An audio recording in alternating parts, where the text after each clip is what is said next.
My administration has demanded that all members of NATO finally meet their full and fair financial obligation. As a result of this insistence, billions of dollars more have begun to pour into NATO. In fact, people are shocked, but billions and billions of dollars more coming in from countries that, in my opinion, would not have been paying so quickly. Joining us now, British Defense Secretary Sir Michael Fallon. He's in Washington to meet with his American counterpart, Defense Secretary James Mattis. Do we have a fact check on those numbers, sir? Are billions of dollars coming in? Yes, we estimate NATO spending is up by around $46 billion. 22 of the 29 members of NATO have started to increase their budgets. We all agreed 3 years ago at the summit back in Wales that we would meet the 2% target.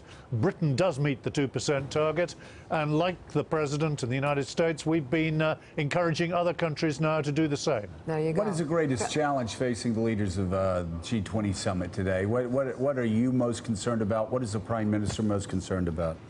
Well, we're concerned, obviously, at the threat from terrorism, the way that's being financed.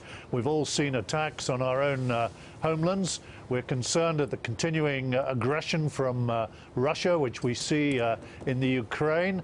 We're concerned, obviously, to follow through the campaign in Iraq and Syria against Daesh terrorism, what the next steps there are.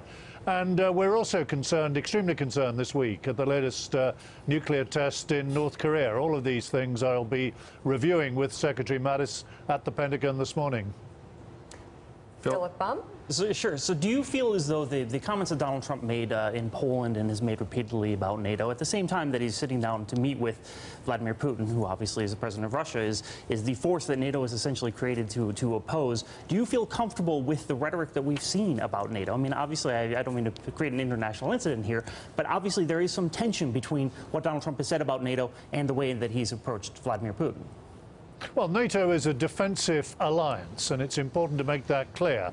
And I was reassured to hear the President yesterday pay proper tribute to the collective nature of NATO's defense. If one member is attacked, all the others will come to its aid. That is the Article 5 of NATO. Now, we have to have a relationship with Russia. I'm very pleased that meeting is going ahead between your president and Vladimir Putin. It's important to have dialogue with Russia, but we should do so warily. What Russia did in the Ukraine is not acceptable. Prolonging the civil war in Syria is not acceptable. There has to be dialogue, but the motto should be engage, but beware. Mr. Secretary, it's Willie Geist. I want to ask you about Afghanistan, if I could. You've committed the UK to sending 100 more troops in a non-combat role. Our Defense Secretary, James Mattis, has said we'll need a couple thousand more from the United States to go and stabilize Afghanistan. Just this week in the U.S., an American soldier, a 19-year-old, was killed. It got buried in all this other news we're talking about, but a 19-year-old who was 3 years old on September 11th, where shortly thereafter the world went into Afghanistan, led by the United States. How much longer will it be for the UK, for the United States to keep sending young men and women over to die in these places? How will we know when the war is won? Well, it's been a very long campaign, and there have been sacrifices, and I pay tribute to the sacrifices made by the United States, as there have been British lives lost there as well. But we think it's important to stay the course in Afghanistan. There are transnational terror groups that can export terror from Afghanistan. There's a fragile democracy there that's asked for our help. It's a battle in the end that can be won only by local Afghan forces, but it's important to support them, and we're increasing our commitment, more training, more work on counter-terrorism, stiffening up the Afghan Air Force, and we're encouraging other allies to do the same. David Ignatius. Sir Michael, I want to ask you, we've been watching this morning the pictures of Chancellor Angela Merkel in Hamburg, seeing her as a new leader of the West. And I have the question of whether Britain is going to continue to play the kind of strong role as partner of the U.S., especially in defense matters, that it has for so long in the past. I'm sure you hear the worries that Britain's contribution on defense issues is becoming less robust than it was. How do you answer that? Well, let me answer it directly. You've seen Chancellor Merkel, but she's hosting this summit, so she chairs it. She's leading at this particular summit. But you should be in no doubt about our commitment to defense and defense of the West. We're spending the 2% that NATO demands. We're reinvesting in our armed forces. We sailed an aircraft carrier, new aircraft carrier for the first time a few weeks ago. We're investing in F-35 aircraft to fly off that aircraft carrier.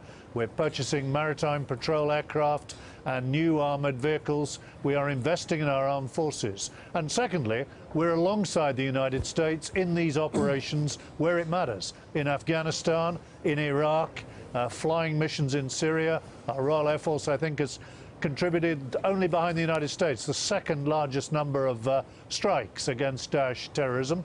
And we're leading in NATO. We lead the Very High Readiness Task Force this year. We've deployed one of the battle groups to Estonia. We're part of the American battle group in Poland. We're flying RAF Typhoons down in Romania. So we are stepping up internationally and making sure that we are there, we're alongside the United States in these different theaters and operations. All right, British Defense Secretary Sir Michael Fallon, thank you very much for being on the show this morning. Thanks for checking out MSNBC on YouTube, and make sure you subscribe to stay up to date on the day's biggest stories. And you can click on any of the videos around us to watch more from Morning Joe and MSNBC. Thanks so much for watching.